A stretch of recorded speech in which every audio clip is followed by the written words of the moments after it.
கருத்து நேயர்களுக்கு அன்பு வணக்கங்கள். தமிழகத்தில் அதிகரித்துள்ளதா தொழில் முதலீடு என்ற தலைப்பில் இந்த நிகழ்ச்சியில விவாதிக்க இருக்கின்றோம். இந்த விவாதத்துக்கான காரணம், இன்னைக்கு சட்டமன்றத்தில் இந்த பரபரப்பான எக்ஸ்சேஞ்சஸுக்கான காரணமே திமுக உறுப்பினர் சட்டமன்றத்தில் சொல்லியது. தொடர்ந்து நீங்க மக்கள் மன்றத்திலையும் சொல்லி வரக்கூடிய ஒரு விஷயம் தான், முதலீட்டாளர்கள் மற்ற மாநிலங்களுக்கு போயிட்டாங்க, ஆந்திராவுக்கு போயிட்டாங்க, குஜராத்துக்கு போயிட்டாங்க, மற்ற மாநிலங்களுக்கு போயிட்டாங்க அப்படின்னு. இந்த மாநிலங்களுக்கெல்லாம் போயிருக்கிறாங்க அப்படின்னா இன்று முதலமைச்சர் உங்களுக்கு பதில் சவால் விட்டிருப்பதை போல யார் போனாங்க, எங்க போனாங்க, எப்ப போனாங்க அப்படின்னு நிரூபிக்க வேண்டியது உங்களுடைய பொறுப்பு இல்லையா? பொதுவா முதலீட்டாளர்கள்லாம் போயிட்டாங்க அப்படின்னு சொல்வது சரியா இருக்குமா? மத்திய அரசு இந்தியா முழுவதுமே 7.5 லட்சம் சிறு குறு தொழில் தான் பண்றாங்க. அதுல 12 லட்சம் பேர் வேலை பார்க்கறாங்க. இந்தியா முழுவதும் பெரிய தொழில் பண்றதுல 1 கோடி பேர் தான் வேலை பார்க்காங்கன்னு சொல்லி அருண் ஜேட்லி சொல்லியிருக்காரு. நீங்க அது அவ்வளவுலயும் இங்கே 1.5 லட்சம் பேர் இங்க சிறு குறு தொழில் இருக்குன்னு சொன்னா இது ஏற்புடையதா இருக்கணும்ல? நான் உங்க தமிழ்நாடு மின் வாரியத்தினுடைய புள்ளி விவரத்தை தான் நான் சொல்றேன். மாசு கட்டுப்பாட்டு வாரியத்துடைய புள்ளி விவரம் எடுத்துக்கிட்டாலும் கூட பெரிய நிறுவனங்கள் எடுத்துக்கிட்டா 4059 தொழிற்சாலைகள் தொழில் நிறுவனங்களுக்கு கடந்த 5 ஆண்டுகள்ல புதுசா துவங்கறதுக்கான அனுமதி கிடைச்சு துவங்கி இருக்கிறாங்க. ஒண்ணுமே இல்லைன்னு சொல்ல முடியுமா? ஒண்ணும் இல்லைன்னு நான் சொல்லலையே. அந்த பெரிய தொழிற்சாலைன்னு சொல்லி ஒரு கேட்டகரி ஹை டென்ஷன் மின் இணைப்பு பெற்றவங்க 67,000 பேர் 67,716 பேர் பண்ணிருக்காங்க. இதுல 55,000 பேர் பண்ணிருக்காங்கன்னு தான் சொல்றேன். என்ன ஒரு விவரம், திராவிட முன்னேற்ற கழக ஆட்சியில 2010 ஜூலை மாதம் 8ஆம் தேதி அமெரிக்க பத்திரிகையான வால் ஸ்ட்ரீட் ஜேர்னல் அந்த பத்திரிகையில இந்தியாவிலே தமிழ்நாடு 3வது இடத்துல இருக்கு. அதோட மட்டுமல்ல, ஒரு பக்கம் எழுதிட்டு இந்தியாவின் டெட்ராய்டு சென்னை அப்படின்னு சொல்லக்கூடிய அளவுக்கு திராவிட முன்னேற்ற கழகம் 2016 நான் சொல்றது 10 லட்சம் 2016 நீங்க 2010 சொல்றீங்க இல்லையா? 3வது இடத்துல இருக்கு. அந்த வால் ஸ்ட்ரீட் பத்திரிகை ஏன் சொல்றேன் அப்படின்னு சொன்னா, அதே பத்திரிகையில் தான் இன்றைய முதல்வர் அவர்கள் ஒரு பக்கத்துக்கு விளம்பரம் கொடுத்தாங்க 50 லட்சம் ரூபாய்க்கு. இது இங்க நடந்த விஷயத்தை மத்திய தொழில்துறையோட சேர்ந்து NCAER national council for applied research, இந்தியாவுடைய தலை சிறந்த நந்தன் நீல்கேனி உள்ளிட்ட பொருளாதார நிபுணர்கள் சொல்றது தனியார், அது DIPP அதுக்கு ஆதரவு கொடுத்திருக்கு. அந்த அறிக்கை தான் சொல்லுது தமிழ்நாடு இன்னைக்கும் டாப் 3 டெஸ்டினேஷன்ல 3வது இடத்துல இருக்கு. அதாவது நீங்க அவங்ககிட்ட நான் ஏட்ட பேசிட்டு இருக்கும்போது கேட்டேன், இந்தியா எப்படி இருக்கு, இந்தியாவில் தொழில் எப்படி இருக்கு அப்படின்னு சொன்னேன். இந்தியாவிலே ஒரு புள்ளி விவரம் 130 நாடுகளை எடுத்துக்கிட்டா தொழில் தொடங்குவதற்கு ஏற்ற நாடுல 119வது இடத்துல தான் இந்தியா இருக்கு. அதுல தமிழ்நாட்டை நம்ம எடுத்துக்கிட்டோம் அப்படின்னு சொன்னா 10வது இடத்துல இருக்கு. நான் திரு மாஃபா பாண்டியராஜன் அவர்கள்ட்ட கேட்க விரும்புறேன். அதை ஒட்டிய கேள்விதான். இந்த 10வது இடம் அப்படின்னு DIPP உடைய ஸ்டேட்டஸ் சொல்றாரு. இந்தியாவிலேயே ஆகச்சிறந்த மாநிலம் முதலீடுகளை பொறுத்த வரைக்கும் ஈர்க்கிறதுல செயல்படுத்துறதுல செயல்பாட்டுக்கு கொண்டு வருவதில்லை அப்படின்னு தொடர்ந்து சொல்லி வரீங்க. இந்த ஆண்டு முதலீட்டாளர்கள் மாநாட்டுக்கு பிறகு திட்டமிட்ட முதலீடுகள் செயல்பாட்டுக்கு வந்துரும், சிறப்பா வந்துரும் அப்படிங்கிற ஒரு பதிலாம் சொல்லப்பட்டது. ஆனால் சமீபத்தில் மத்திய அரசால் வெளியிடப்பட்டிருக்கக்கூடிய அறிக்கையில திட்டமிடப்பட்ட முதலீட்டுகள் செயல்பாட்டுக்கு வந்ததுல அகில இந்திய அளவுல தமிழ்நாட்டுடைய பங்கு வெறும் 4%. நம்ம முதல் 5 இடத்துலலாம் இல்லவே இல்லை. 4%, வெறும் 4%, 2675 கோடி after the global investors meeting.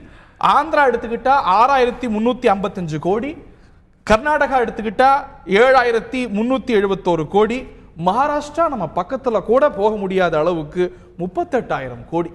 இது நீங்க குறிப்பா இந்த புள்ளி விவரத்தை முதல்ல கரெக்ட் பண்ணணும்னு நினைக்கிறேன். ஜனவரியிலிருந்து ஜூன் வரைக்கும் 2016 இந்த கணக்கு சொல்லப்படுகிறது. உங்களுக்கு தெரியும், மத்திய அரசாங்கத்தில் இப்போ ஒவ்வொரு 6 மாதத்திற்கும் இந்த கணக்கு வெளியிட்டு இருக்கிறாங்க.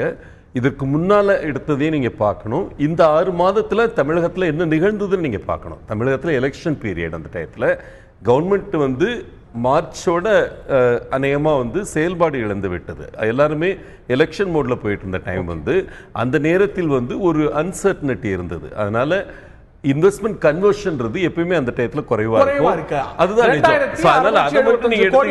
குறைவு அப்படின்னு பாக்குறீங்க. ஏன்னா தேர்தல் சமயம் இல்லையா? ஆமா, கடந்த முழு ஆண்டு 2015 முழு ஆண்டு அந்த அப்ப தேர்தல் எதுவுமே இல்ல. அந்த சமயத்துல தமிழ்நாட்டுல அந்த ஒரு ஈர்க்கப்பட்ட முதலீடுகள், திட்டமிடப்பட்ட முதலீடுகள் செயல்பாட்டுக்கு வந்தது அப்படிங்கிறது வெறும் 500 கோடி. அதாவது இந்த 6 மாசம் எலெக்ஷன் பீரியட்ல ஸ்டெபிலிட்டி இருக்காது, அது இருக்காதுன்னு சொல்ற அந்த காலத்தை விட, இந்த ஒரு 6 மாத காலத்தை விட மிக மிக குறைவு. வெறும் 500 கோடி அளவுக்கு தான் இந்த செயல்பாட்டுக்கே வருது கடந்த ஒரு ஆண்டுல 2015 முழுமைக்கும். பாருங்க, குளோபல் இன்வெஸ்டர்ஸ் மீட் நடந்தது செப்டம்பர் 2015. அந்த செப்டம்பர் 2015 பெறப்பட்ட உறுதிகள், அந்த இன்வெஸ்ட்மெண்ட் இன்டென்ஷன்ஸ் 2,42,160 கோடியில நீங்க இப்ப சொன்ன மாதிரி 23,000 கோடிக்கு மேல உள்ள வந்துருச்சு, இன்வெஸ்ட்மெண்ட்டாக வந்துருச்சு. இந்த மத்திய அரசாங்கத்தோட புள்ளி விவரம் நீங்க சொன்னது வேற. அதாவது அவங்க சில ப்ராஜெக்ட்ஸை ட்ராக் பண்றாங்க, மிகப்பெரிய இன்வெஸ்ட்மெண்ட். இதே காலகட்டத்தில் மகாராஷ்டிரால 38,000 கோடி, அண்டை மாநிலமான ஆந்திரால 6,355 கோடி, கர்நாடகால ஒரு 7,371 கோடி. எப்படி இருக்க முடியுது? செயல்பாட்டுக்கு கொண்டு வர முடியுது. தமிழகத்துடைய தொழிற்கட்டமைப்பை நீங்க முதல்ல தெளிவா புரிஞ்சுக்கணும். அதுக்கு முன்னால அவங்க சொன்ன ஒரு விஷயம், அது வந்து அப்படியே அன்ரெக்கார்டாக போகக்கூடாது, அன்கன்டெஸ்டடாக போகக்கூடாது. அவங்க ஒரு முக்கியமான கேள்வி கேட்டாங்க, ஸ்ரீ சிட்டிக்கு ஏன் இங்கேருந்து இண்டஸ்ட்ரி போச்சுன்னு கேட்டாங்க. இன்னைக்கு புரட்சி தலைவி அம்மா அவர்கள் சட்டமன்றத்தில் கேட்ட ஒரு முக்கியமான கேள்வி, திமுக அதுக்கு பதில் சொல்ல இயலலை. அவங்க என்ன கேட்டாங்கன்னா, இங்கே இருக்கிற மெட்ரோக்கு ஓட்டக்கூடிய கோச் எல்லாமே செய்கிறது, ஏன் தமிழகத்தில் செய்யலை? அந்த நேரத்தில் நீங்கள் பொறுப்பில் இருந்தீங்க, ஏன் வந்து ஸ்ரீ சிட்டிக்கு அந்த அல்ஸ்டாம் நிறுவனம், பிரெஞ்சு நிறுவனம் வந்து அங்க எப்படி போவிட்டீங்கன்னு கேட்டதுக்கு திமுக முதல் என்ன ஆன்சர் பண்ணாரு, அது மத்திய அரசாங்கத்தோட நிறுவனங்க, ஐசிஎஃப் நினைச்சிட்டு அவர் ஆன்சர் பண்றாரு, இன்டெகிரல் கோச் ஃபேக்டரி நான் எப்படி கண்ட்ரோல் பண்ண முடியும்ன்ற மாதிரி ரெஸ்பான்ஸ் பண்ணாரு. அது அந்த அளவுக்கு வந்து புரிதல் இல்லாமல் இருக்காங்க.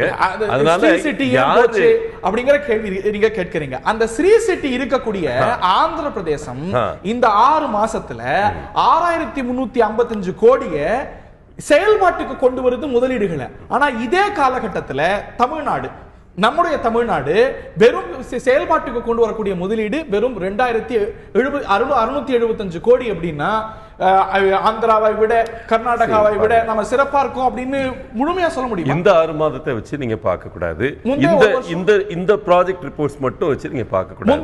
முந்தைய ஒரு வருஷத்துல அவங்க 500 கோடி, அதுக்கு முந்தைய வருஷம் பாருங்க. இந்த ரிப்போர்ட் வந்து ஒரு குறுகிய சில ப்ராஜெக்ட்ஸை மட்டும் ரிவ்யூ பண்ணி எடுக்கப்பட்ட ரிப்போர்ட்.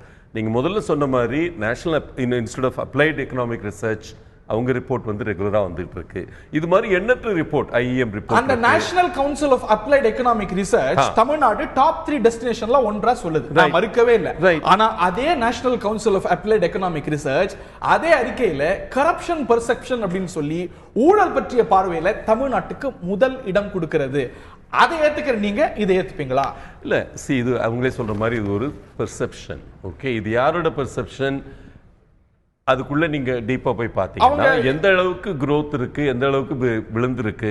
இப்ப டிரான்ஸ்பரன்சி இன்டர்நேஷனல் எந்த அமைப்பு, எந்த ஒரு ஒரு தனியார் அமைப்பு அப்படின்னு திரு அப்பாவு சொல்றாரு, அந்த ஒரு அரசுடைய ஒத்துழைப்பு இருக்குன்னு வச்சுக்கிட்டாலும் கூட அந்த அமைப்பு கொடுக்கக்கூடிய ஒரு விஷயத்த உங்களுக்கு வசதியா இருக்குன்னு அவங்களே சொல்லிட்டாங்கிறீங்க. அதே நேஷனல் கவுன்சில் தான், அதே national council of applied economic research தான் கரப்ஷன் பெர்செப்ஷன் இண்டெக்ஸ்ல எப்படி அதுக்கு ஒரு பாராமீட்டர் வச்சதோ, இன்வெஸ்டர் ஃப்ரெண்ட்லி டெஸ்டினேஷன்ல ஒரு பாராமீட்டர் வச்சதோ, அதே போல இன்வெஸ்டருக்கு கரப்ஷன் பற்றிய பார்வையில தமிழ்நாட்டுக்கு முதலிடம் கொடுக்குது. அதையும் சீரியஸா எடுத்துக்கணும் இல்லையா? இண்டஸ்ட்ரியல் கரப்ஷன், அதாவது ஒரு தொழில் துவங்க ஒரு மாநிலத்துக்குள்ள வர்றாங்கன்னா அவங்ககிட்ட போய் 1%, 2%, 3% கேட்டு வாங்குற கலாச்சாரம் ஒளிந்து பல நாட்களாகிவிட்டன தமிழகத்தில். ஒரு காலகட்டத்தில் அது இருந்தது, அது நிஜம்தான், அவங்களுக்கு தெரியும். ஆனா என்னைக்கு அறிக்கை ஒரு பகுதி தான் சரி இல்லையா? அந்த அறிக்கையில் ஒரு பகுதி சரி. இது வந்து பெர்செப்ஷன், அவங்களே சொல்ற மாதிரி இது வந்து டேட்டா பேஸ்ட் கிடையாது, இது ஒரு பெர்செப்ஷன், ஒரு பார்வை இருக்கு. அந்த 3வது இடமும் கூட பெர்செப்ஷன் உள்ளிட்ட விஷயங்கள், இன்னும் பல அப்ஜெக்டிவ் சப்ஜெக்டிவ் பாராமீட்டர்ஸ் அடிப்படையில் தான் தமிழ்நாடு டாப் 3 அப்படின்னு வராங்க.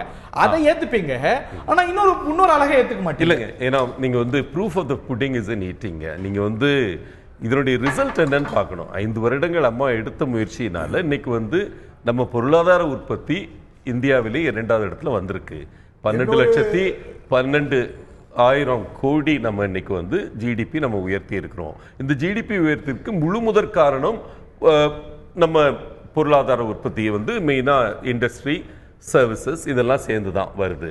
இந்த தாக்கம் இருக்கிறதுக்கு காரணமே இந்த பாலிசிஸ் தான், அம்மா வச்சிருக்கிற பாலிசிஸ் தான். குறிப்பா நீங்க வந்து புரிந்துணர்வு ஒப்பந்தங்கள் எடுத்துக்கிட்டீங்கன்னா, பெரிய நிறுவனங்களோட போட்டது, நாங்கள் முதல்ல போட்டது 33, அடுத்து போட்டது 55, அடுத்து போட்டது 98. இந்த 3 கட்டங்களில் போட்ட புரிந்துணர்வு ஒப்பந்தங்கள் 90% கன்வெர்ட் ஆகி வந்துட்டு இருக்கு இன்னைக்கு வந்து. இதனால தான் இன்னைக்கு வந்து ஒரு ஏற்றம் தெரியுது. இப்போ வந்து அதுக்கு முக்கியமா அம்மா சொன்ன காரணங்கள் மத்திய புள்ளிவிவரத்துல தெரியணுமே. இல்லங்க, DIPP இப்போ பழைய புள்ளிவிவரம் சொல்றேன். DIPP IEM எல்லாமே வந்து பல கட்டங்கள்ல எடுக்கக்கூடிய பல ஸ்னாப்ஷாட்ஸ். நான் வந்து 2016 வரைக்கும் நான் இந்த வருஷம் வந்து எலெக்ஷன் நடந்ததுன்னா போன வருஷம் சொல்லுங்க, அதுக்கு முந்தைய வருஷத்தை சொல்லுங்க, 2014 கூட சொல்லுங்க. இதெல்லாம் வந்து different snapshots of a reality. But these are very important indicators. Yeah, but what it results in is GDP growth. அது எதுல வந்து நிறைவாகுதுன்னா பொருளாதார உற்பத்தி இவ்வளவு வளர்ந்திருக்கின்றது பொறுத்து இருக்கு. அதுல வந்து அசைக்க முடியாத எவிடன்ஸ் இருக்கு. இப்போ வந்து 8.79% வளர்ச்சி நம்ம பொருளாதாரம் அடைந்து இருக்கிறது. இந்தியா வளர்றது 7.6%. எப்படி அந்த அதிக வளர்ச்சி நிகழ்ந்தது? நான் திரு நாராயணன் அவர்கள்ட்ட கேட்க விரும்புகிறேன். தமிழ்நாடு முதலீட்டாளர்கள் சங்கத்துடைய முன்னாள் தலைவர். இன்னைக்கு வைக்கப்பட்டிருக்கக்கூடிய முக்கியமான குற்றச்சாட்டு, முதலமைச்சர் மறுத்திருக்கக்கூடிய விஷயம் அப்படி என்னன்னா, முதலீடுகள் மற்ற மாநிலங்களுக்கு அதிக அளவுக்கு சென்று விட்டது. முதலீட்டாளர்கள் மற்ற மாநிலங்களுக்கு, குறிப்பா ஆந்திரா, கர்நாடகா மாதிரியான மாநிலங்களுக்கு சென்றுட்டாங்க அப்படின்னு. நிறைய எக்ஸ்பான்ஷன் ப்ராஜெக்ட் மற்ற மாநிலங்களில் நடக்குது அப்படிங்கிற செய்திகளை நம்ம பார்த்துருக்கிறோம். விரிவாக்கம் நடக்குதுங்கிறத நம்ம பார்த்துருக்கிறோம். இப்போ முதலீட்டாளர்கள் போயிட்டாங்க இல்ல போறாங்க அப்படிங்கிற எண்ணத்துல இருக்கிறாங்க அப்படிங்கிற முடிவுக்கு வந்துட முடியுமா? அந்த ஒரு புரிதல் சரியானதானா? இதில் நம்ம முக்கியமாக பார்க்க வேண்டியது என்னென்னா, ஒரு முதலீட்டாளர் வராங்க அப்படின்னு சொன்னாக்கா அவங்க வந்து இந்த அட்மாஸ்பியரை பார்க்குறாங்க. முக்கியமாக நம்ம மெயினாக என்ன பார்க்குறாங்க, அவங்க எவ்வளோ சீக்கிரமாக நமக்கு வந்து ஒரு கிளியரன்சஸ் எல்லாம் வருது, land availability, labour availability, power availability, water and materials, இதெல்லாம் இருந்ததுன்னா தென் ஆட்டோமேட்டிக்காக அவங்க வந்து ஒரு ஸ்டேட்டை நோக்கி வருவாங்க. இப்போ என்ன நடக்கிறதுனா, இங்கே ஆட்டோமொபைல் இண்டஸ்ட்ரியாக இருக்கட்டும், ஆன்சிலரி யூனிட்டாக இருக்கட்டும், எல்லாருமே சென்னை நோக்கி தான் வந்துட்டு இருக்காங்க. ஏன்னா இங்கே வந்து அவைலபிலிட்டி நிறைய இருக்குது, ஆட்டோமொபைல் இண்டஸ்ட்ரி, ஆன்சிலரி யூனிட்லாம். பட் நீங்கள் சொல்கிற மாதிரி எல்லாரும் they don't want to put all eggs in one basket. அதனால ஒரு விரிவாக்கத்துக்கு கொஞ்சம் கொஞ்சம் வெளியிலையும் போக தான் செய்வாங்க டெஃபினட்டாக. அதுவும் என்னென்னா, முக்கியமாக சின்ன சின்ன ஸ்டேட்கள்லாம் வரும்பொழுது அவங்களும் அவங்கள அட்ராக்ட் பண்ணுறாங்க. நிறைய ஃபோர்ட் நிறுவனத்தை பொறுத்த வரைக்கும் ஏன் செகண்ட் யூனிட்டை தமிழ்நாட்டில் எக்ஸ்பேண்ட் பண்ணுவாங்கன்னு முதல் எதிர்பார்ப்பு இருந்தது, ஏன் குஜராத்தில் இதில் ஏன் போக மாட்டேங்கிறாங்கன்னா, எல்லாரும் ஒரே இடத்துல போட முடியாது, ஏன்னா ரிஸ்க் அதிகம். அதில் நம்ம இன்வெஸ்ட்மெண்ட்லேயே சொல்லுவோம்ல, don't put all eggs in one basket அப்படின்னு. ஏன் சொல்கிறோன்னா, ஒரே இடத்துல எல்லாத்தையும் போட்டு நாளைக்கு பிரச்சனை வந்ததுன்னா எல்லா கம்பெனியும் முழுகிடும். அதனால டெஃபினட்டாக they will keep in different places. அதனால தவறு எதுவுமே கிடையாது. அதுதான் கரெக்டான முறையும் கூட, அணுகுமுறையும் கூட தான். நீங்கள் என்ன வேணால் பண்ணலாம். நீங்கள் பவர் ஸ்டேஷனாக இருக்கட்டும், என்ன இதாக இருந்தாலும் ஒரே இடத்துல எல்லாரும் போய் விரிவாக்க முடியாது. ஆனால் ஆட்டோமொபைல் செக்டரை பொறுத்த வரைக்கும் இந்தியாவில் தமிழ்நாடு நோக்கி நிறைய பேர் வந்துட்டு இருக்காங்க. ஒரு ஐயாவும் சொன்ன மாதிரி நிறைய பேர் வந்துட்டு தான் இருக்காங்க. இதுல என்ன ஐயா வந்தாங்கன்னு சொன்னாரு, இல்ல இதுல என்னன்னா முக்கியமா இப்ப கடைசி நீங்க சொன்ன மாதிரி DIPP ரிப்போர்ட்லாம் பார்க்கும்போது டெஃபினட்டா நம்ம கொஞ்சம் பின்தங்கி இருக்கோம். இவர் சொன்ன மாதிரி எலெக்ஷன் மோடா இருக்கலாம், என்ன வேணா இருக்கலாம். பட் ஆப்பர்ச்சுனிட்டி நிறைய இருக்குது தமிழ்நாடை பொறுத்த வரைக்கும். இந்த லாஸ்ட் 1 இயர் பார்த்தீங்கன்னா பவர் சிச்சுவேஷன் டெஃபினட்டாக நல்ல இம்ப்ரூவ்மெண்ட் இருக்குது. அதையும் பார்த்துட்டு இருக்காங்க நிறைய பேர். ஸோ அதனால கண்டிப்பாக இங்கே வந்து வரத்துக்கு ஒரு வாய்ப்புகள் நிறைய இருந்துட்டே. அந்த கேள்வியை தான் திரு விஸ்வநாத் அவர்கள்ட்ட கேட்க விரும்புகிறேன். இந்த ஒரு ஃபோர்டு நிறுவனம் விரிவாக்கத்தை தமிழ்நாட்டில் செய்யாமல் குஜராத்தில் செஞ்சது, அந்த சமயத்தில் ஒரு மிகப்பெரிய மின் பற்றாக்குறை இருந்தது. ஒரு 2012-13 வரைக்கும் கூட அது ஒரு அக்யூட்டாக பெரிய அளவுக்கு இருந்தது. 14 சற்று ஈஸாக ஆரம்பிச்சது. இன்னைக்கு ஒரு முதலீட்டாளர்கள் வரும்பொழுது மின்சாரம் சரியா இருக்கா, இங்க ஒரு ரெட்டேபிசம் குறைவா இருக்கா, இந்த கிளியரன்சஸ் எல்லாம் சரியா கிடைக்குமா, மின்சார சூழ்நிலை எப்படி இருக்கிறது, அதே போல சட்டம் ஒழுங்கு எப்படி சரியா இருக்குன்னு பார்ப்பாங்க. மின்சாரம் அப்படின்னு பார்க்கும்போது இன்னைக்கு ஒரு மின் பிரச்சனை, மின் வெட்டிருந்த நிலையிலிருந்து இன்னைக்கு ஒரு மின் உபரி மாநிலம் அப்படிங்கிற ஒரு நிலைக்கு வந்துட்டோம். அப்படி இருக்கக்கூடிய ஒரு சூழ்நிலையில இந்த சிச்சுவேஷன் மாறி இது ஒரு கஷ்ட காலத்தை முதலீடு ரீதியாகவும் முதலீட்டாளர்கள் ரீதியாகவும் கடந்த அடுத்த கட்டத்துக்கு போயிட்டு இருக்கோம்னு நினைக்கிறீங்களா, are there are reasons to worry நினைக்கிறீங்களா?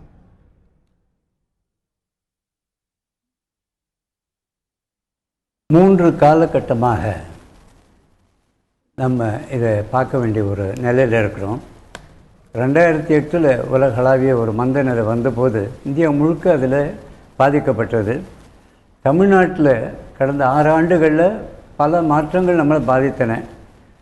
2012 இருந்த கடுமையான மின்சார தட்டுப்பாடு, 2014 அரசியல் தலைமை ஒரு வழக்குகளில் சிக்கி தலைமையேற்று நடத்த முடியாத ஒரு சூழ்நிலை ஒரு வருஷம் நமக்கு வீணாக போச்சு. 2016 மாப்பா சொன்ன மாதிரி, மாப்பாய் பாண்டியராஜன் சொன்ன மாதிரி 6 மாதம் எல்லாம் ஸ்தம்பிச்சு நினைது. தமிழ்நாட்டுக்கு மாத்திரம் பொறுத்தோன்னா இல்லை, எந்த மாநிலத்தில் எலெக்ஷன் நடந்தாலும் அங்கு ஒரு 6 மாத காலத்திற்கு ஒரு ஸ்தம்பித்த நிலை ஏற்படுவது இயற்கை.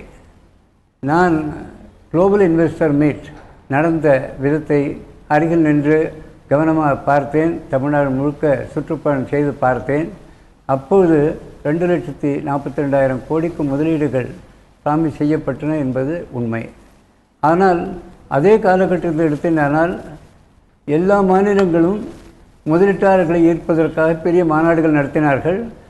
அவர்கள் எலெக்ஷன் என்ற ஒரு கட்டுப்பாடு இல்லாததினால் அந்த முதலீடுகள் ஒரு வரமுறை பெறக்கூடிய ஒரு வாய்ப்பு கிடைத்தது. கர்நாடகா இந்த பிப்ரவரி மாதம் நடத்திட்டு உடனே அந்த ஷூட்டில் கெடுக்கணுன்னு கொஞ்சம் முதலீடுகள் வந்தது. தமிழ்நாட்டில் கூட நீங்கள் பார்த்தீங்கன்னா ஒரு 6 பெரிய தொழிற்சாலைகள் ஜனவரி மாதம் எலெக்ஷன் அனௌன்ஸ் பண்ணுறதுக்கு முன்னால் எல்லாம் பெரிய பெரிய தொழில் முதலீடுகளை பற்றி அனௌன்ஸ் பண்ணி வேலை ஆரம்பித்தாங்க. செயின்கோபின் ஆரம்பித்தாங்க, டிவிஎஸ்ஸு, ஒரு எம்ஆர்எஃப், அந்த மாதிரி பெரிய தொழிற்சாலை முதலீடுகள் ஏற்பாடு வந்தது. இப்போது நம்ம இருக்கிற பிரச்சனை, பெரிய பிரச்சனை, மிக அளவில் சந்திக்க வேண்டிய பிரச்சனை என்னென்னா, நமக்கு உபரியாக வருமானம் நம்ம கையில் கிடையாது. இந்த வருஷம் திட்டத்தின்படி 148,000 கோடி நம்முடைய ரெவென்யூ வருவாய். ஆனால் 3 செலவினங்கள், அதாவது அரசினர்களின் சம்பளங்கள் மாத்திரம் 78,000 கோடி ரூபாய். நம்ம இதை கொடுக்குற, நமக்கு கணிசமாக கொடுக்குற, வெகுமதியாக கொடுக்குற பல சப்சிடிஸ் கிட்டத்தட்ட ஒரு 68,000 கோடி. மறுபடியும் ஒரு 21,000 கோடி ரூபா நம்ம வட்டி மாத்திரம் கட்டுறோம். எல்லாம் கூட்டி பார்த்திங்கன்னா 170,000 கோடி ரூபாய் இதுக்கே போய்டுறது. அதனால் கையில் முதலீடு பண்ணுறதுக்கு செலவுக்கு பணம் கிடையாது. உடனடியாக நமக்கு இது அதிமுக கவர்மெண்ட் மாத்திரம் இதற்கு பொறுப்பல்ல. திமுக அரசும் இதே காலகட்டத்தில் இதே மாதிரியான ஒரு கஷ்டமான நிலத்தை கொண்டு வந்தது. ஐயா இன்னொரு காரணம் சொன்னார், இதெல்லாம் வெளிமாநிலத்துக்கு போகிறதுங்கிறாரு. இப்போது ஒரு 3 லட்சம் காருங்க தயாரிக்கலாம்னு வச்சுங்களேன், அதில் பாதிக்கு மேலே பல மாநிலங்களில் கொடுக்க வேண்டியிருக்கு. அவன் எக்ஸ்பான்ஷன் இங்கேயே வச்சுட்டு இருந்தாங்கன்னா எல்லா காரையும் பாக்கி மாநிலங்களுக்கு எடுத்து போகிறது கஷ்டம். அதனால வெளி மாநிலங்களுக்கு போகிறது தவிர்க்க முடியாது. அது ஒரு கட்டத்தில் நம்ம புரிஞ்சுக்கணும். இன்னொரு காரணம் சொன்னாங்க, ஆந்திராவில் எல்லாம் ஸ்ரீ சிட்டி போய்டுதுன்னாங்க. ஒரு 25 வருஷம் முன்னால் போய் பாருங்கள், நம்ம ஹோசூரில் நம்ம உற்பத்திக்கு எல்லா வசதி சலுகையும் கொடுக்குறேன்னு சொன்னபோது கர்நாடகாவில் இருக்கிற அத்தனை இன்வெஸ்ட்மெண்ட்டையும் நம்ம ஊருக்கு கொண்டாந்தோம். பல வகையான பெரிய தொழிற்சாலை ஹோசூரில் வந்தது. அதனால இது ஒரு மாநிலத்துக்கு மாநிலத்தை தேர்ந்தெடுப்பாங்க அப்படிங்கிறது அவங்களுடைய கேள்வியா இருக்கு. முந்தைய ஆட்சியிலையும் போச்சே இந்த மாதிரியான விவாதங்கள் சட்டமன்றத்தில் எழுந்தது. திரு அப்பா அவர்கள்ட்ட கேட்க வரும்போது முதலீடுகள் சரிந்திருக்கிறது, குறைஞ்சிருக்கிறது அப்படின்னு தொடர்ந்து குற்றம் சாட்டி வரீங்க. நான் திரு மாஃபா பாண்டியராஜன் அவர்கள்ட்ட சில புள்ளிவரம் போன மாதம் மத்திய அரசால் வெளியிட்ட புள்ளிவரத்தை காமிச்சோம். மகாராஷ்டிரா, ஆந்திரா, கர்நாடகா இதெல்லாம் விட நிச்சயம் ஒப்பந்தம் போட்ட, அதாவது இன்டென்ட் ஆஃப் ஐஇஎம்னு சொல்லுவாங்க, அதாவது திட்டம் போட்ட ஒப்பந்தம் செயலாக்கத்துக்கு வர விகிதம் அந்த மாநிலங்களை காட்டிலும் குறைவா இருக்கு. ஆனா ஒரு விஷயம் உங்களால மறுக்க முடியாது, கடந்த 5 ஆண்டு அதிமுக ஆட்சி, அதற்கு முந்தைய திமுக ஆட்சி, இதுல எந்த ஆண்டிலையும் இல்லாத அளவுக்கான முதலீடுகள், அதனது செயலாக்கம் இந்த 6 மாசத்துல இருந்திருக்கிறது. It is all time high. இந்த ஒரு 6 மாசத்துல ஈர்க்கப்பட்டு செயலாக்கத்துக்கு வந்த முதலீடு இந்த புள்ளி விவரங்களின்படி அதிமுகவுடைய முந்தைய 5 ஆண்டு, திமுகவுடைய முந்தைய 5 ஆண்டு அதுல இல்லாத அளவுக்கான முதலீடு. மறுக்க முடியுமா? அதுதான் ஒண்ணுதான் கேக்குறேன். இதெல்லாம் எங்க இருக்குன்னு மட்டும் எங்கிட்ட காட்டினா போதும். நாங்க கேட்கறதே வேற ஒண்ணுமே கிடையாது. மத்திய தொழில் கொள்கை மற்றும் மேம்பாட்டுத்துறையுடைய வெப்சைட்ல இருக்கு. நான் இப்போ சொன்னேன், செப்டம்பர் மாசம் 2015 செப்டம்பர் மாசம் 10ஆம் தேதி இந்து தமிழ்ல தெளிவா சொல்லியிருக்காங்க. என்ன முதலீடு எவ்வளவு எம்ஓஇ பண்ணணும், எவ்வளவு பண்ணணும் அப்படின்னு சொல்லி தெளிவா சொல்லியிருக்காங்க. என்ன நீங்க நான் பதிவு பண்ண கோவிச்சுடுங்க, நீங்க எதையும் சொல்லுங்க. சரியான விவரத்தை இந்து தமிழ் பத்திரிகை ஒரு நடுநிலையான என்ன சொல்லியிருக்காங்க. 2011 73,000 கோடி ரூபாய்க்கு எம்ஓஇ சைன் பண்ணி வெறும் 235 கோடி ரூபாய்க்கு தான் வேலை நடந்தது. 2012 முடிச்சிருந்தேன், 21,000 கோடி ரூபாய்க்கு எம்ஓயு சைன் பண்ணி வெறும் 524 கோடி ரூபாய் தான் அதில் வந்திருக்கு.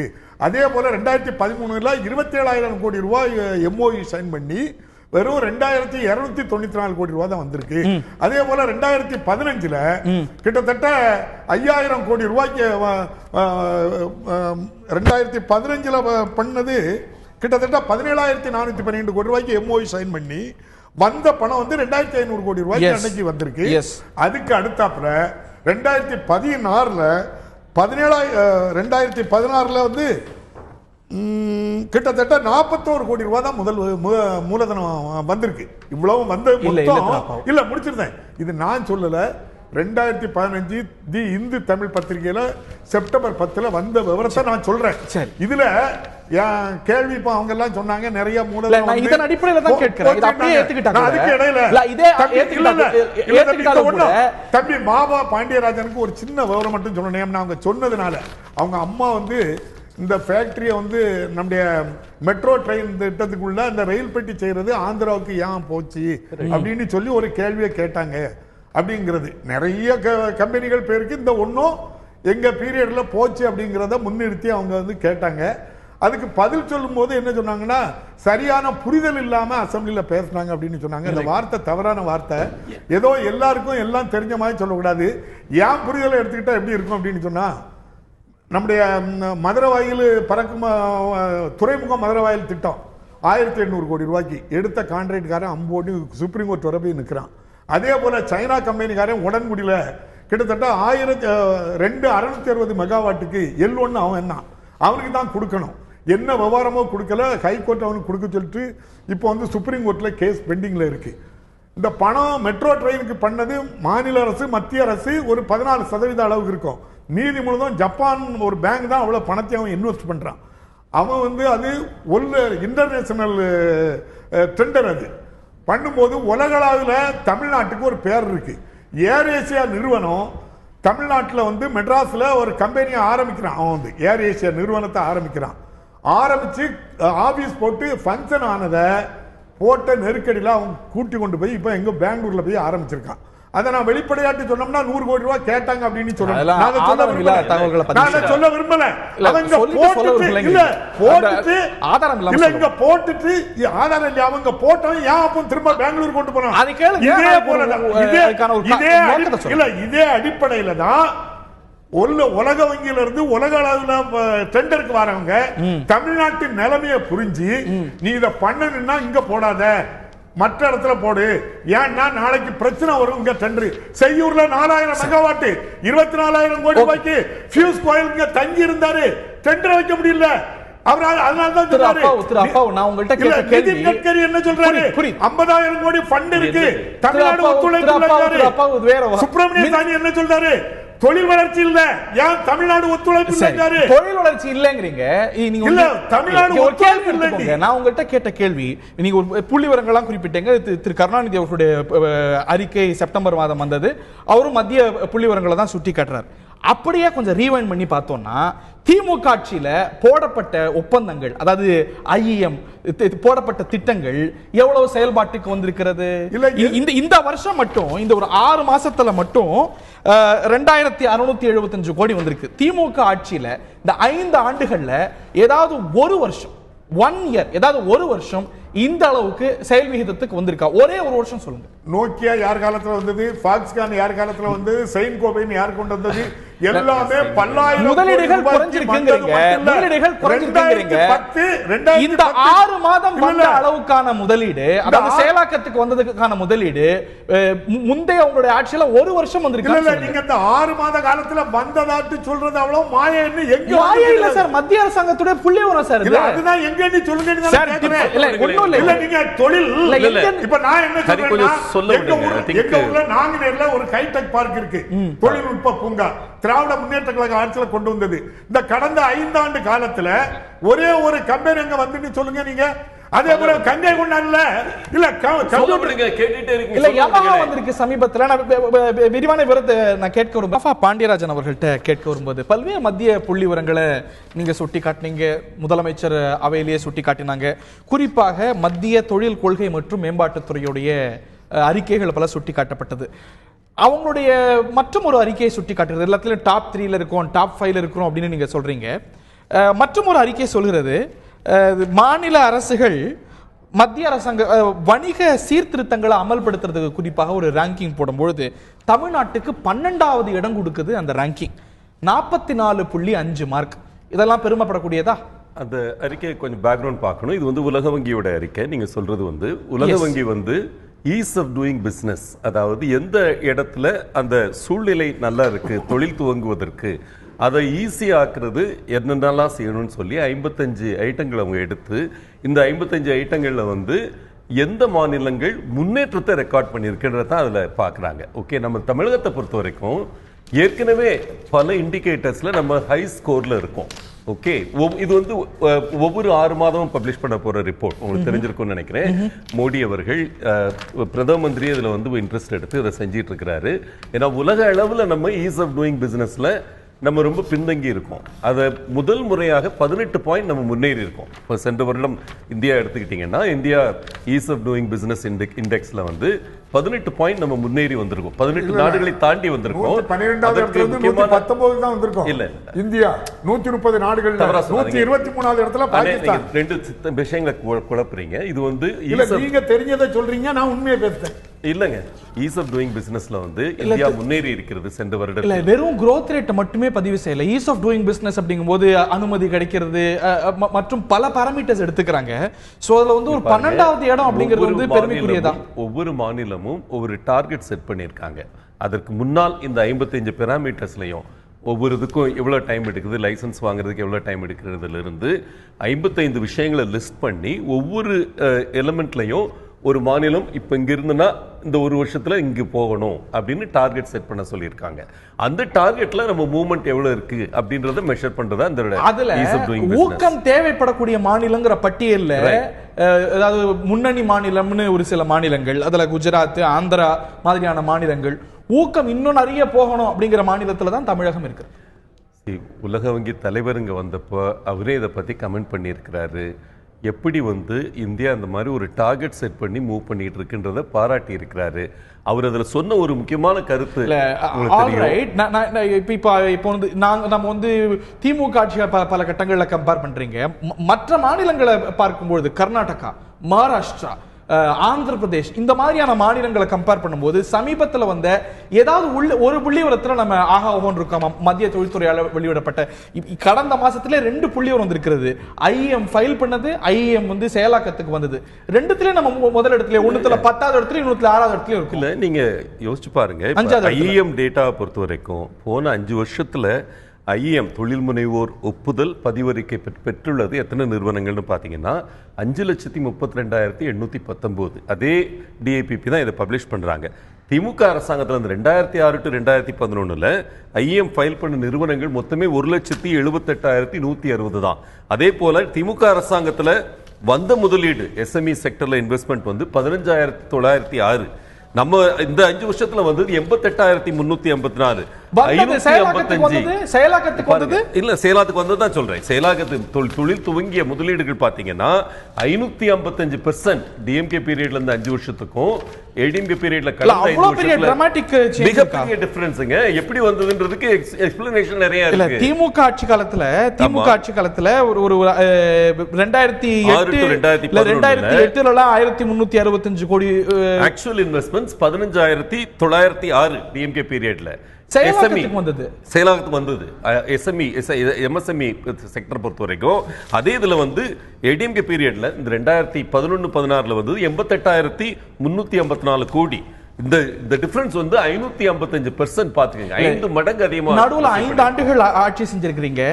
இன்னைக்கு வந்து இந்த புள்ளிவரங்கள் எடுத்து பார்க்கும்போது மகாராஷ்டிரா வந்து 38,000 கோடி இருக்கும் செயலாக்கத்துக்கு கொண்டு வரும். குஜராத், ஆந்திரா ஒரு 6,300 கோடியை செயல்பாட்டுக்கு கொண்டு வரும். குஜராத் இதே ஒரு 6 மாசத்துல ஒரு 3,500 கோடியை செயலாக்கத்துக்கு கொண்டு வரும். அப்படின்னு பார்க்கும்போது நம்ம பின்னங்கி தானே இருக்கும் இந்த விஷயத்துல. பாருங்க, இது வந்து ஒரு புது புள்ளி விவரம் கொடுக்க துவங்கி இருக்கிறாங்க. இப்போ வந்து தொடர் புள்ளி விவரம் அது பாருங்க 6 மாசத்துக்கு ஒருக்க பப்ளிஷ் பண்ண ஆரம்பிச்சிருக்காங்க. இப்போ இந்த டேட்டா வந்து ஒரு குறிப்பிட்ட ப்ராஜெக்ட்ஸ் எடுத்து டிக்ளேர் பண்ண ப்ராஜெக்ட்ஸ், லார்ஜ் ப்ராஜெக்ட்ஸை மட்டும் எடுத்து ட்ராக் பண்ணிட்டு இருக்காங்க. நம்ம சொல்றது நம்ம அடிப்படை வலிமை இந்தியாவில் நம்ம நம்பர் 1 இருக்கிறோம்னா அது எம்எஸ்எம்இல. MSMEனா குறு சிறு தொழில்களை பொறுத்த வரைக்கும் திரு மிக அதிகமா நாராயணன் அவர்கள்ட்ட கேட்க வரும்போது இன் டர்ம்ஸ் ஆஃப் இன்ஃப்ராஸ்ட்ரக்சர் இன்னைக்கு வந்து நம்ம வந்து முன்பு நல்லா இருந்தோமா இன்னைக்கு நல்லா இருந்தாமங்கிறத தாண்டி இன்னும் சிறப்பா இருக்கணும், இன்னும் இது போக வேண்டிய தூரங்கள் இருக்கு. இதுல அரசுகள் உடனடியா கவனம் செலுத்த வேண்டிய முக்கியமான விஷயம் எதுன்னு நினைக்கிறீங்க சார்? இதுல வந்து முக்கியமா பார்க்க வேண்டியது வந்து சிங்கிள் விண்டோ கிளியரன்ஸ் சொல்லிட்டு பல விதமான ஸ்டேட்ல இன்ட்ரடியூஸ் பண்ணிருக்காங்க சார். இன்னைக்கு ஒருத்தர் வந்து ப்ராஜெக்டா போடுறோம்னு சொன்னா சிங்கிள் விண்டோ கிளியரன்ஸ்ல அவங்க வந்து கிளியரன்ஸ் எதிர்பார்க்குறாங்க, குவிக் ரெட்ரிசல்னு கேட்குறாங்க. அது வந்து இருந்ததுனாலே பாதி ப்ராப்ளம் சால்வ் ஆகிடும் நமக்கு. செகண்ட், இன்ஃப்ராஸ்ட்ரக்சர் ஃபெசிலிட்டி இன்னும் இம்ப்ரூவ் பண்ண சார். சென்னைக்கு உண்டான இன்ஃப்ராஸ்ட்ரக்சர் கட்டாயமாக இல்லை. தமிழ்நாட்டில் ஓவராலாகவே பார்க்கலாம், பட் சென்னையில் இவர் சொன்ன மாதிரி இந்த டைட்டில் பார்க் ஏரியாவாக இருக்கட்டும், வேறு பெரிய பெரிய ஏரியாவாக இருக்கட்டும், இன்ஃப்ராஸ்ட்ரக்சர் இன்னும் நிறைய கான்சன்ட்ரேட் பண்ணலாம் சார். இம்ப்ரூவ் பண்ணுறதுக்கு வாய்ப்பு இருக்குது. நீங்கள் சொன்ன மாதிரி இப்போ லாஸ்ட் 5 இயர்ஸ் இந்த 5 இயர்ஸ் கம்பேர் பண்ணி பிரயோஜனம் இல்லை. ஏன்னா நம்ம வந்து இப்போ டெக்னாலஜி பூமில் இப்போ பயங்கர ஃபாஸ்ட்டாக போயிட்டு இருக்கும்போது நம்ம வந்து 2 மடங்கு 3 மடங்கு 4 மடங்கு போயிட்டு இருக்கு. நிறைய மாநிலங்கள் போயிட்டு இருக்கும். நீங்க சொன்ன மாதிரி ஈவன் குஜராத் மாத்திரம் இல்ல, ஜார்க்கண்ட் கூட நல்லா இருக்கு, ராஜஸ்தானை நிறைய அட்ராக்ட் பண்றாங்க, தமிழ்நாடு பண்ணிட்டு இருக்கோம், அட்ராக்ட் பண்ணிட்டு இருக்கோம். பட் இருந்தாலும் இன்னும் ஆப்பர்ச்சுனிட்டிஸ் நிறைய இருக்கு சார். நம்ம we can do much better. அதுதான் நம்மளோட கருத்து. அண்ட் இங்க labourers are abundantly available, educated people are available. Why we should not utilize them? அதுதான் क्वेश्चन. நமக்கு இன்னும் நிறைய பண்ணலாம். இவர் சொல்ற மாதிரி நிறைய பண்ணிட்டு இருக்கோம், பட் இன்னும் பண்றதுக்குரிய வாய்ப்புகள் அதிகமாகவே இருக்கு. ஸோ அதனால நம்ம பழசு புதுசு கம்பேர் பண்ணாம நம்ம நெக்ஸ்ட் 5 இயர்ஸ் என்ன பண்ணலாங்கிறத நம்ம கட்டாயம் பண்ணலாம். திரு அப்பாவு என்னோட இறுதியான கருத்தும் கேட்க வேண்டிய நேரம். திரு அப்பா, அதாவது இண்டோர் அமா கம்பெனி அப்படின்ட்டு சொல்லி சீனிவாசன்ங்கிற ஓனர் இந்தியாக்காரரு இந்தோனேஷியாவில் பெட்ரோ கெமிக்கல் கம்பெனி வச்சிருக்காரு பெரிய அளவில். அவர் வந்து 2011 4200 கோடி ரூபாய்க்கு ஒரு MOU சைன் பண்ணுறாரு. சைன் பண்ணிட்டு இங்கே நம்ம பெரிய அளவில் நம்ம நாட்டில் தொழில் பண்ணணும் அப்படிங்கிறதான் வராரு. அவருக்கு இருந்த நெருக்கடியில் அப்படியே போயிட்டார் அவர். அதுக்கப்புறம் அந்த பக்கமே அவர் வரல, அப்படியே போயிட்டார் அவர். அதுக்கெல்லாம் என்ன காரணம் அப்படின்னு சொல்லி பரவலாக இப்போ அந்த அவங்க நம்ம ஒரு விஸ்வநாதன் சார் சொன்னாங்க MRF கம்பெனி அப்படின்னு நிறைய கம்பெனிகள் பேரை சொன்னாங்க. நான் MRFன்னு அவங்க சொன்னதுனால அதுக்கு ஒரு விளக்கம் சொல்ல இருக்கேன். CV சங்கர் சார் தான் போய் இந்த உலக முதலீட்டாளர்கள் கூட்டத்துக்கு அந்த 2.42 லட்சம் கோடி ரூபாய்க்கு MOU சைன் பண்ணி கொண்டு வந்தது அவங்க தான் கொண்டு வந்தாங்க. அவங்க போய் எனக்கு அங்கே ஒரு முக்கியமான ஆளு என்கிட்ட சொன்னது, இல்லை கையெழுத்து மட்டும் போட்டுதாங்க, நீங்கள் தொழில் தொடங்கன்னு எந்த அவசியமும் இல்லை, தேர்தலுக்கு பிறகு பார்த்துக்கலாம் அப்படின்னு சொல்லி நான் சொன்னதை சொல்லியிருந்தேன். ஒவ்வொரு இடத்துலயும் பண்ணாரு. MRF MOU சைன் பண்ணாங்கல்ல, ஆரம்பிச்சிருக்காரா MRF?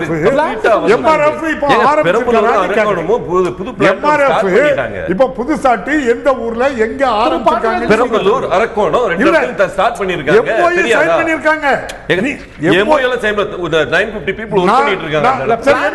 என்னொன்னு தம்பிட்ட கேக்க, என்ன MOU சைன் பண்ணிருக்காங்க, நீங்க ஆரம்பிச்சாச்சுன்னு சொல்றிய, அவருக்கு அனுமதி கொடுத்து வேலை செய்யுங்கன்னு சொல்லி இவாள் கேட்டாங்களே சிங்கிள் விண்டோ சிஸ்டத்துல நான் கொடுப்பேன்னு சொன்னீங்களே, எத்தனை கம்பெனி வந்தது, எத்தனை கம்பெனி கொடுத்துருக்கீங்கன்னு கேட்டா நான் இப்பதான் கேட்கேன். MRF தான் சொல்றீங்க, பெரம்பலூர்லயும் அரக்கோணத்திலயும் பிளான் கமிஷன் ஆகி அம்மா துவங்கி வச்சிருக்காங்க.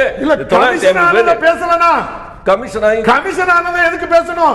அதான் ஏற்கனவே நடக்க புதுசா 2015 நான் கேட்கிறது ஏற்கனவே வேலை முடிஞ்சு கமிஷன் பண்ணதை நான் கேட்கல. நான் கேட்கிறது 2000 அவ கமிஷன் பண்ணதா சொல்றாங்க. நான் சொல்றது தொடங்கி வச்சதை நான் கேட்கிறேன். சொல்றாரு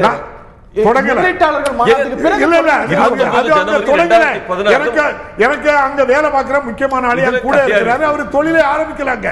ஏன் அப்படின்னு சொன்னா அவரு ஒரே வார்த்தை, எல்லாம் அலங்கார வார்த்தைகளை அங்க பேசினாங்க. சிஎம் பார்க்கவே முடியாது, தொழில் அமைச்சரை பார்க்க முடியாது. அந்த அம்மா பார்த்தது இல்ல, அந்த அம்மா பார்த்தது நீங்க வந்து அதானி ஒரு எக்ரிமெண்ட் பண்ணதுக்கு இந்த அம்மா போயிருக்காங்க. வேற யாரு கூட எக்ரிமெண்ட் போட்டிருக்காங்க நீங்க சொல்லுங்க. சொல்ல விட மாட்டேங்கிறீங்களே. நான் சொல்றேன்ல 33 MOU முதல்ல போட்டது, 55 அதுக்கப்புறம் போட்டது, 98 இதுல போட்டது, அது எல்லாத்துலயும் எந்த இடத்துல சொல்றோம் TNPL வந்து மொண்டிப்பட்டியில 2014 மாண்புமிகு அமைச்சர் தங்கமணி 2014 அசெம்பிளில சொல்றாங்க 33 பேர் MOU சைன் பண்ணிருக்காங்க. கிட்டத்தட்ட அதுல 29 பிளான் கமிஷன் ஆச்சு. 31706 கோடி ரூபாய்க்கு பண்ணிருக்காங்க. அது போக இன்னொரு 35 பேர் தொழில் ஊக்குவிப்புக்காரங்க 35 MOU சைன் பண்ணிருக்காங்க. இந்த 68ல யாரெல்லாம் ஷைன் பண்ணா என்னெல்லாம் நீங்க ஆரம்பிச்சிருக்கீங்கன்னு சொல்லுங்க. சட்டமன்றத்துல சொல்லிருக்கேன். அதான் இப்ப நீங்க சொல்லுங்க. நான் கேட்டுக்கிட்டே இந்த மக்கள் கேட்டு போட்டு எல்லாம் கேட்பாங்க. அந்த 33, 35, 68 எங்க ஆரம்பிச்சிருக்குன்னு சொல்லுங்க. ஒண்ணு எனக்கு தெரிஞ்சது கங்கை கொண்டாடுல பெப்சிக்கும் கொக்கோ கோலாவுக்கும் தாமிரபரணி தண்ணியை கொடுத்ததுக்கு பண்ணிருக்காங்களே தவிர வேற யாருக்கும் வந்துட்டு இருந்தா பெப்சி கொக்கோ கோலாவுக்கு எடுத்துட்டு பாருங்க வேற யாருக்கும் அவங்க பண்ணல. அவதூற பதிவு வைக்கணும்ன்ற ஒரே அசம்பிளில சொல்லுங்க. யாரு வேணாலும் வாங்க மாமா பாண்டியராஜனை பார்த்து என்ன குறை இருக்குன்னு சொல்லுங்க, உடனே ரெக்டிஃபை பண்ணுதான்னு சொல்லி அசம்பிளில பேசுங்க பாப்போம். மாமா பாண்டியனுக்கு அந்த ரைட் இருக்கான்னு பாப்போம், முதல்வருக்கு இருக்கான்னு பாப்போம். யாரோ ஒரு ஆளு கார்டன் நடத்தி சொல்றாங்க. சும்மா ஒரு குற்றச்சாட்டு வச்சிருக்கீங்க. Here the answer. இங்க பாருங்க, TNPL மொண்டிப்பட்டி பிளான்ட் வந்து கவர்மெண்ட்டுக்குள்ள இன்வெஸ்ட்மெண்ட் சேர்ந்து தான் சொல்லியிருக்கோம். அதுல வந்து செய்யாறுல growth link ஃபுட்வேர் பிளான்ட் 5000 சொல்ல விடுங்க. பாருங்க, செய்யாறு growth link ஓவர்சீஸ் வந்து 5000 பேர் கொண்ட நிறுவனம் இயங்கிட்டு இருக்கு. இந்த மொத்தம் வந்து ஃபுட்வேர் ப்ரொடக்ஷன். உங்க நீங்க திருப்பி கேட்கிற நாங்குநேரி அந்த solar cell panel synergy capital ஏற்கனவே வந்து அவங்க சென்னையில ப்ரொடக்ஷன் துவங்கி இருக்கிறாங்க. நாங்குநேரியில் அந்த பிளான் கமிஷன் ஆனவுடனே அங்க ஷிப் பண்ண போறாங்க. 100 பேர் ஒர்க் பண்ணிட்டு இருக்காங்க.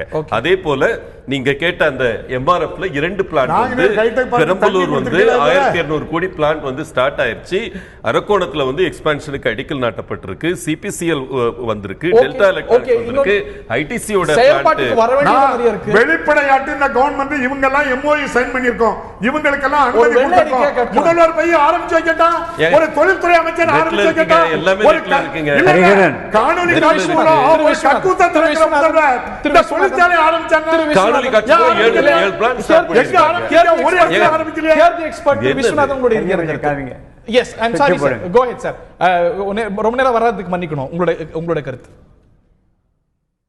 ஹரிஹரன், எஸ் சார், நீங்க அரசியல்வாதிகளை போட்டீங்கன்னா என்ன மாதிரி இருக்கிறவங்களுக்கு இடம் இல்லாம போயிடுது. மன்னிக்கணும், கோ ஹெட். அவங்க சொன்ன கருத்தையே திரும்பி சொல்றாங்க. என்ன பண்ணணுங்கிறத பத்தி பேச மாட்டேங்கிறாங்க. எஸ் சார், கோ. அடிப்படையாக நம்ம இருக்கிறது 3 பிரச்சனைங்க.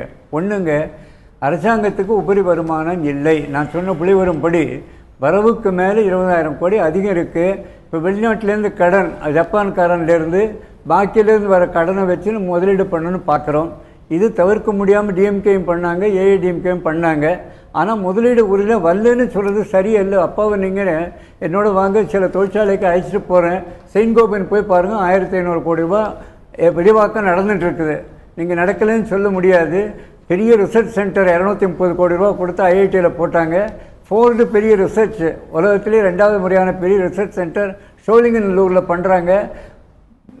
ஒன்றும் இது முதலீடு இல்லைன்னு சொல்கிறது சரியான விவரம் அல்ல.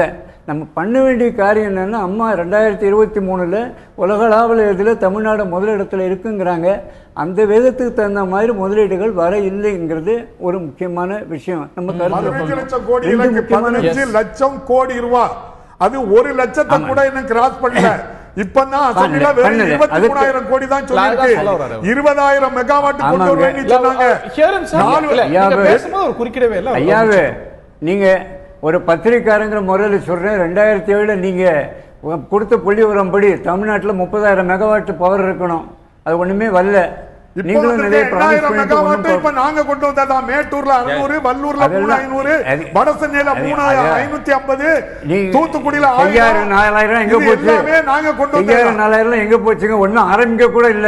60-80% என்ன பண்ணணுங்கிறத பாருங்க. நாளைக்கு பண்ண வேண்டிய முக்கியம்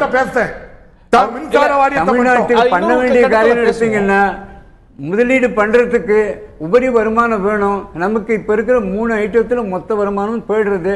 அதற்கு வழி சொல்லுங்கள். முன்னால் கடன் வாங்கி திருவிழுக்கு ஏற்ற முடியாது. அதற்கு வழி சொல்லுங்கள். 2வது, நீங்கள் கொடுக்குற ஃப்ரீயாக கொடுக்குற ஐட்டம் எல்லாம் சைனாவிலிருந்து வர ப்ராடக்ட். கோயம்புத்தூர்காரனுக்கு ஒன்றும் அதனால பெனிஃபிட் இல்லை. நீங்கள் மிக்சி வாங்குறீங்க, கிரைண்டர் கொடுக்குறீங்க, நீங்கள் கொடுத்த டெலிவிஷன் செட்டு கொடுத்தது எல்லாமே வெளிநாட்டுக்காரனுக்கு போகிறது பயன். நமக்கு அதனால நீங்கள் ஃப்ரீ லேப்டாப் கொடுக்குறீங்க, டெல் கம்ப்யூட்டர் எல்லாத்தையும் சைனாலேருந்து இம்போர்ட் பண்ணுறான். நமக்கு என்ன அதனால பயன்? இறக்குமதி பண்ணாம பண்ணுங்க, தயவு பண்ணி. ரைட் விஸ்வநாதன். ஆக நம்ம ஊருக்காரனுக்கு உதவும்படியா அந்த மானியத்தை கொஞ்சம் திசை திருப்பினா நல்லா இருக்கும். அதை உடனடியாக பண்ண பாருங்க. முக்கியமா நீங்க நம்ம நிதி நிலைமையை சரி பண்ணாமல் 2,50,000 கோடி கடனை வச்சுட்டு இன்னும் மறுபடியும் கடன் வாங்கி நம்ம வந்து திருவிழாக்கு ஏற்றது பொருளாதாரத்துக்கு நல்லது அல்ல என்று சொல்ல விரும்புகிறேன். நன்றி ஹரிகரன். நன்றி சார். இந்த ஒரு நிதி நிலைமையை பொறுத்த வரைக்கும் கவலைப்பட வேண்டிய காரணங்கள் இருக்கின்றன. முதலீடுகளை பொறுத்த வரைக்கும் நம்ம முன்னேற்றங்கள் அடைந்து வந்திருக்கிறோம் அப்படிங்கிறதுல மாற்ற கருத்து இல்லை. இன்னும் போக வேண்டிய தூரங்களும் நிறைய இருக்கிறது. தடைக்கற்களை தாண்ட வேண்டி இருக்கிறது.